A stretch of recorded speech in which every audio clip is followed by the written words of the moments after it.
If you own real estate in the H Street corridor, then this December market insight is just for you.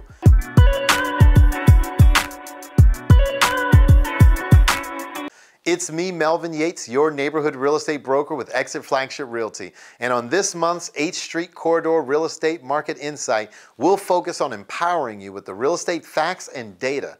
No fluff. I'm going to share the 5 things you need to know as we enter 2022. Plus, I'll give you the national data and explain exactly how it's affecting us on a local level. Now, don't forget that my office has over 160 awesome realtors serving clients like you in DC, Maryland, and Virginia. And we would love to help you put a real estate game plan together. We have an office right in Noma, right around the corner. Now for the numbers. This month, the average sales price in H Street Corridor is $850,163.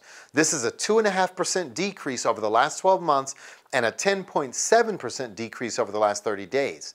Now, the average days on market, which is the time it takes to find a buyer for a home on H Street, is 37 days. The district's average is 28 days, so it's a little lagging behind.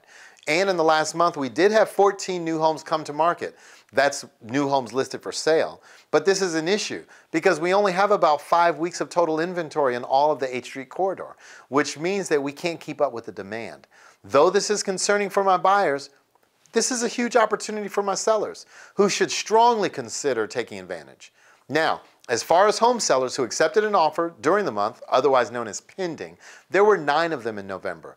That represented 64% of the 14 new listings. Now, there were 11 homes that sold in the month of November in all of H Street, and that's down 21.4% over last month and down 26.7% over last year this time.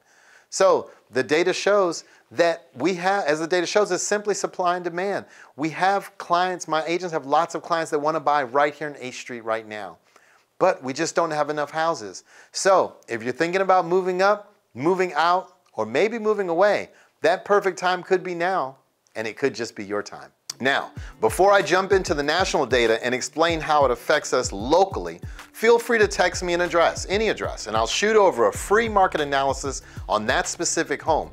Or you can schedule a confidential strategy session with me or my team using the link. Of course, you can call or email me anytime. I also want to thank the hundreds of thousands who watch my market insights and other informative videos, and the tens of thousands of families who have been able to benefit in some way from the information, and the thousands of clients we've served over the years. I will continue to work at being the most educated advisor on real estate topics in DC, Maryland, and Virginia. So when do most listings come on the market? In a normal market, it would be the second quarter of each year, the spring real estate market. Typically April, May, and June of every year, but the reality is that the market right now is anything but normal.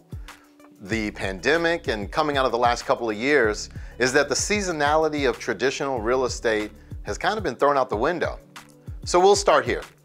Home sellers have historically moved when something in their lives changed, a new baby, a marriage, a divorce, or a new job. Now this comes from Jessica Lautz, the Vice President of Demographics at NAR, National Association of Realtors. She goes on to say, the pandemic has impacted everyone, and for many, this became an impetus to sell and make a housing trade. The pandemic caused a lot of people to say, we need something different in a home. Now it goes on to say the pandemic likely spurred occupants to shorten their home stay as tenure in the home decreased from 10 years to 8 years. Now, according to the report, now this is important here. This is the largest single year change of home tenure since NAR has been collecting the data. The historical data showed that families used to move about every 6 years, but after the housing crisis in 2008, tenure in homes began to rise. What we're seeing in this new report is that, we're starting to see the tenure come down. Very interesting as we look at it, and here's what it looks like geographically, going all the way back to 1985. You'll see the average of about 6 years of some staying in their home, most people staying, some people staying longer, 7, 8, 9, 10 years. The average just over 9 years now in a home, over the last 10 years or so. Now, there are a lot of good reasons for that. A lot of people maybe didn't have the equity to make a move. Maybe they were underwater for a while in the home that they own. Maybe they just said, we're not gonna do anything. We're just gonna try to pay the house off. Now, coming out of a pandemic, we're seeing that dip down. Now, I'm certainly not saying that 1 year would make a trend by any stretch of the imagination, but I think we can safely say that it represents pent-up seller demand in all those years that folks have stayed in their homes.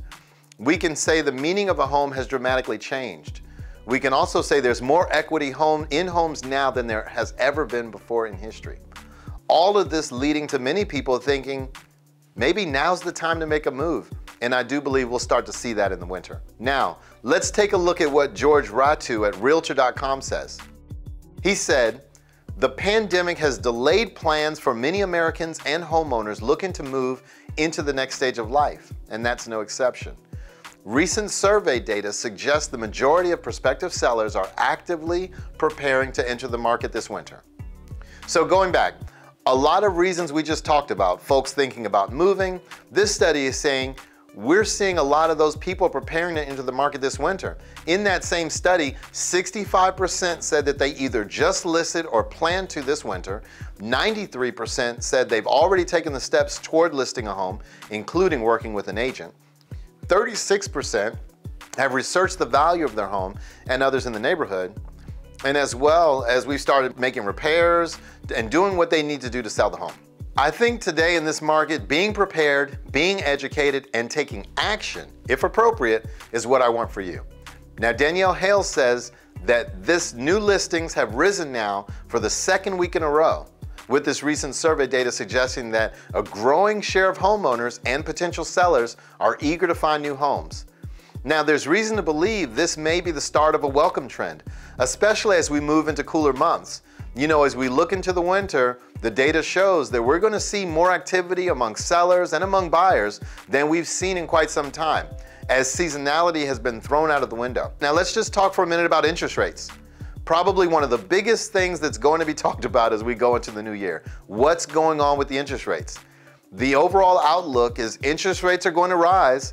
And this is a look right now at the 30-year fixed. We've used this, many times over the last couple of years as we go back and look at January of 2020 prior to the pandemic, which is basically rates are knocking on the door of 4%. Right now, the average 30-year fix is right at 3.1%. Many calling for that rise to go into next year. Now, I'll show you what forecasters are saying, but if you were to ask me what's going to happen with interest rates, I think we're going to go back to where we were. This is a historical perspective on rates. Now, looking back at 2016, 17, 18, 19, around four normal years, I guess, quote unquote, normal years in real estate, and we bounced somewhere between 3.5% and 5%. Now, I think we're headed back there. I think we're headed back into a much more normal interest rate environment. Now, we've seen some phenomenal, awesome rates over the last year or so, historically low rates on a 30-year fix. And I think we're just going to head back to a time where we were prior to the pandemic. The bottom line here is context matters right now for the housing market and certainly for purchasing demand. The economy is improving. Millennials are continuing to age into their prime home buying years in large numbers. So the context remains good for the housing market. And I think overall, as we look at that, we can expect a rising interest rate environment going into next year. Now, I don't see that affecting the housing market dramatically, but it will cost more to buy a home in the coming months and years. Now, before we close, I'll quickly share some mortgage rate projections. This is an outlook from the four leading providers that we follow: Fannie Mae, Freddie Mac, MBA, which is Mortgage Brokers Association, NAR, as I mentioned earlier, National Association of Realtors. And what they're saying, sometime between the middle and the end of next year, forecasting between 3.5% and 4% in the average 30-year fix. So it is definitely going to cost more, I think. Now, you should expect interest rates to rise. And I don't have a crystal ball to say exactly what the interest rates are going to be. But as you can see, and I think we should all expect rising interest rate environment, and I'll continue to educate you as we go into the new year. Now, this next graphic is a home price forecast for 2022. Now, a lot of people are saying what's going on, what's going to happen next year to housing. I'm concerned. I'm concerned that, here we go again, all of that. Forecasters are calling for a 5.1% on average on housing appreciation. And you see anywhere from 7.5% to almost 3% appreciation on the low side. Now, this is a direct nod to seeing how more inventory will come into the market. The price will always be dictated by supply and demand in any market. Now, the other question that starts to come up and is on people's minds you know, at times, is the housing market going to crash? I'm concerned about what I've seen and forbearance and all the things that we know of have happened in the real estate market. But the bottom line here is that housing sales are forecasted to increase this year and perform very well again in 2022. I want to remind you that last year in 2020, we sold 6.5 million homes in this country. And we're forecasted to sell more than that this year and even more than that next year. You know, which basically leading for the past 2 years, phenomenal years in the real estate market and a very, very good next year as well. Now, the slide shows you just where we are in the real estate market based on monthly inventory in the extreme seller's market that we're in. Thinking about selling your home, there's literally never been a better time. And I know I sound like a broken record, but this graphic just underscores it and underscores it going all the way back to 1999. You know, what does the market look like? And it's been a great seller's market for those who have decided to sell. Now, you know, the last question that I'll kind of address on these slides is that if you're a buyer saying, you know, I don't know if I want to buy at the top of the market.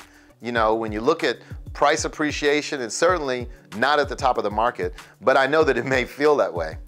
For my sellers out there, if you're saying, if we sell, we're going to have to pay more for another home.